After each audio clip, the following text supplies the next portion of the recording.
Good afternoon, guys, and welcome to day 53. কি আমার কথা কি শুনে অবাক লাগতেছে যে কেন তাহমিদ ভাই গুড আফটারনুন বললো? কারণ ভাই সিম্পল, ভিডিও করতেছি একদম আফটারনুন টাইমে, ঠিক আছে? এখন বাজতেছে তোমার 3:30, তো সেই হিসাবে আফটারনুনই হয়। তো এত দেরিতে আসলে তোমার শুট করার কারণটা আসলে কি? তোমাদের তো আমি আগে থেকেই বলে দিছি যে আমার হচ্ছে রোজার মাসে একটু এদিক ওদিক হইতে পারে সবকিছু, আর তাছাড়া এখন হচ্ছে আমাদের অ্যাড চলতেছে। তো সেক্ষেত্রে আমাদের আসলে ওই দিকে আমার সম্পূর্ণ ফোকাসটা, কাজ বাজ করতে হচ্ছে, প্রতিনিয়ত তোমার মেসেজ রিপ্লাই দেওয়া লাগতেছে, একটা প্রেশার আছে। তাছাড়া অন্য কাজ বাজগুলো আছে, সেগুলো করার লাগে, বাড়ির কাজ আছে। তো সব মিলে টাইমটা একটু মানে এদিক ওদিক হয়ে গেছে। এর জন্য হচ্ছে তোমার মানে সকালে আমি টাইমটা পাচ্ছি না ওভাবে ভিডিওটা করার। ইভেন আমি হচ্ছে কেবল তোমার জোহরে নামাজ পড়লাম, নামাজ পড়ে হচ্ছে তোমার এখন এই ভিডিওটা করতে বসলাম।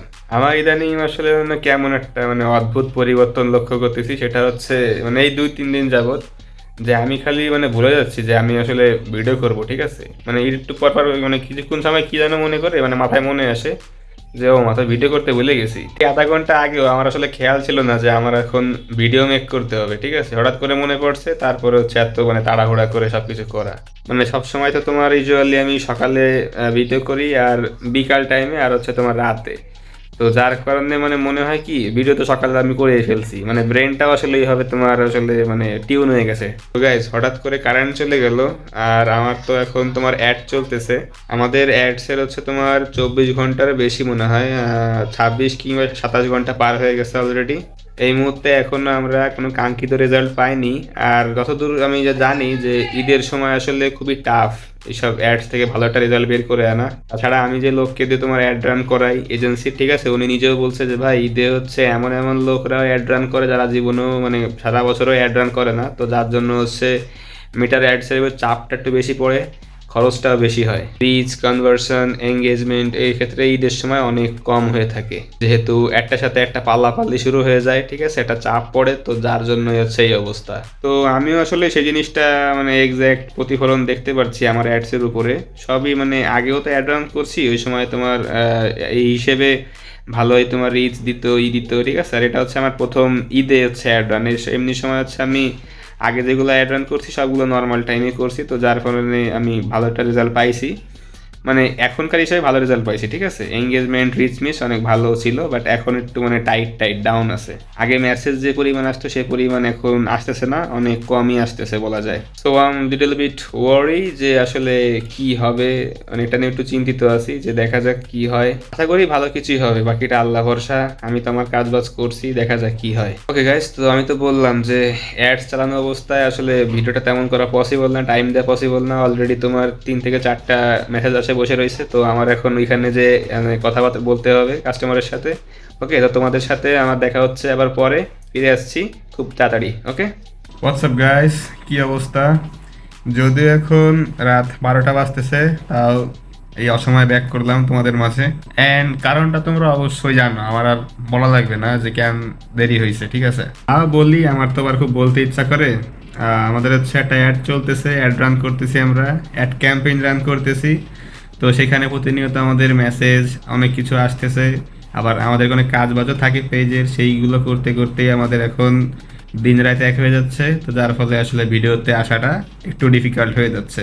বাট তোমরা হয়তো আমার চেহারাতে আগের মতো সেই এক্সাইটেড এটা ভাবটা দেখতে পারতেছো না, তারও আসলে কারণ আছে। কারণটা হচ্ছে আজকের আমাদের অ্যাড রানের অলরেডি তোমার 2 দিন হয়ে গেল, এখনো পর্যন্ত মানে এক্সপেক্টেড ভালো কোনো রেজাল্ট আমরা পাচ্ছি না।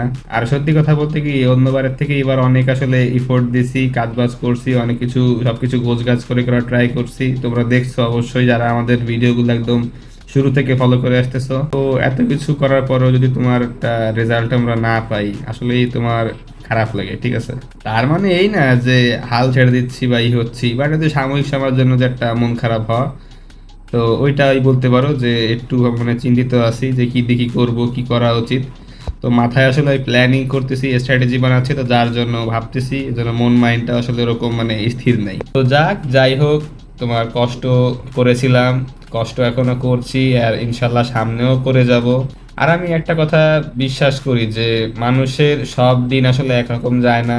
যদি সে খারাপ দিন পার করে থাকে তাহলে অবশ্যই তার ভালো দিন আসবে, যদি সে ভালো দিন পার করে থাকে তাহলে অবশ্যই তার খারাপ দিন আসবে। তো আমার হয়তো এখন খারাপ একটা পিরিয়ড চলছে, ইনশাল্লাহ সামনে ভালো পিরিয়ডটাও আসবে। তো আসলে দেখা যাক, ঠিক আছে, চেষ্টা করে যাই, কাজ করে যাই। জীবনটা তো আসলে ভালো খারাপ নেই, কোনোটাই তোমার দীর্ঘস্থায়ী না। খারাপও বেশি দিন থাকবে না, ভালো বেশি দিন থাকে না। লাইফে জাস্ট একটা জিনিসই মেনটেন করতে হবে, সেটা হচ্ছে ভালো সময় বেশি উৎফুল্ল হয়ে লাফালাফি করা যাবে না, আর খারাপ সময়ে মনে কষ্ট পেয়ে একেবারে ভেঙে পড়া যাবে না, শক্ত হয়ে থাকতে হবে। জীবনের ডেফিনেশনটা অনেকটা আমার কাছে এরকমই মনে হয়, আর আমি এই জিনিসটা খুব বেশি বিশ্বাস করি যে ভালো সময় পরে খারাপ সময় আসে, আবার খারাপ সময় পরে ভালো সময় আসে, চক্রাকারে সবসময় ঘুরতে থাকে। যার জন্যই তোমরা আমাকে খুব একটা আসলে মন খারাপ বলো বা ভেঙে পড়া বলো, এরকম কোনোভাবেই তোমরা আমাকে দেখতে পারো না। আর আমি আসলে ভেঙে পড়িও নাই, ঠিক আছে, আমি স্টিল শক্ত আছি, আমার স্ট্র্যাটেজি মাথায় আছে, প্ল্যানিং আছে, সবকিছু এক্সিকিউশন করব, ভালো ফলাফল না পাওয়া পর্যন্ত করে যাব ইনশাল্লাহ। সব কথার এক কথা হচ্ছে, আমার যাওয়ার কোনো রাস্তা নাই, আমার শুধু একটাই রাস্তা এখন, সেটা হচ্ছে আমার এই বিজনেস করলে আমি এটাই করব, ব্যাস শেষ কথা, আর কোনো কথা নেই এখানে। কারণ আমি জানি যে প্ল্যান বি সি থাকলে কোনোটাই ভালো মতো হবে না, প্ল্যান এতে যদি স্ট্রিক্ট থাকো তাহলেই জীবনে বড় কিছু হবে, এছাড়া কিছুই সম্ভব না। আর একটা জিনিস তোমরা দেখবা যে অনেকের খারাপ সময় আসলে তারা দাবি করে যে তারা আসলে স্ট্রাগল করতেছে। খারাপ সময় আমারও চলতেছে, বাট আমি কখনো দাবি করি না যে আমারও স্ট্রাগল পিরিয়ড চলতেছে। হ্যাঁ, কষ্ট হচ্ছে, বাট স্ট্রাগল পিরিয়ড আমি কখনোই বলবো না, কারণ একটা মানুষ স্ট্রাগল তখনই করে যখন তার 3 বেলা ভাত খাওয়ার টাকা থাকে না। আর স্ট্রাগল তখনই হয় যখন তার মৌলিক অধিকারই তার পূরণ হয় না, সেই সময় তার স্ট্রাগল পিরিয়ড শুরু হয়। বাট আমার তো আল্লাহ দিলে মাথার উপরে ছাদ আছে, আমার বাবা আছে, সে আমাকে কামাই করে খাওয়ায়, আমি তার হোটেলে খাই, তার টাকায় কেনা কাপড় চোপড় আমি এখনো পরি, তার ইনকামের সবকিছুই আমি ইউজ করি। তো আমি আসলে বলবো না যে আমি স্ট্রাগল করছি। আর এই যে যারা তোমার স্ট্রাগল ওয়ার্ডটা বারবার ইউজ করে, বারবার তোমার ক্লাসি হওয়ার যে ইটা করে, ট্রাইটা করে, বুঝছো, ওদের একটা কাজ করবা কি, মানে কমেন্ট সেকশনে যায় ইচ্ছা মতো গাইলাবা, ঠিক আছে।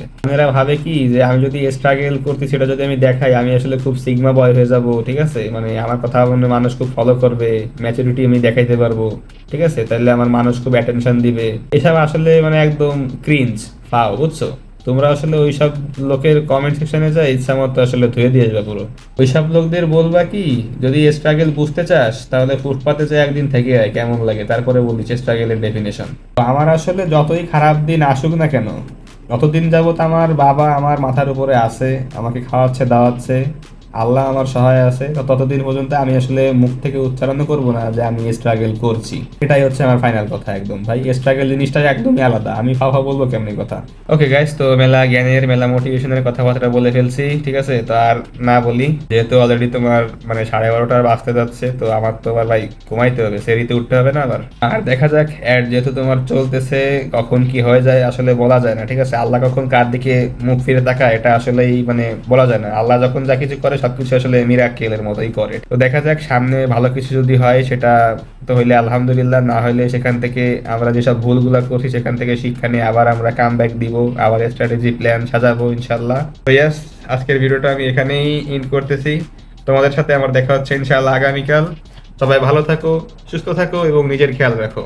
ওকে, আল্লাহ হাফেজ।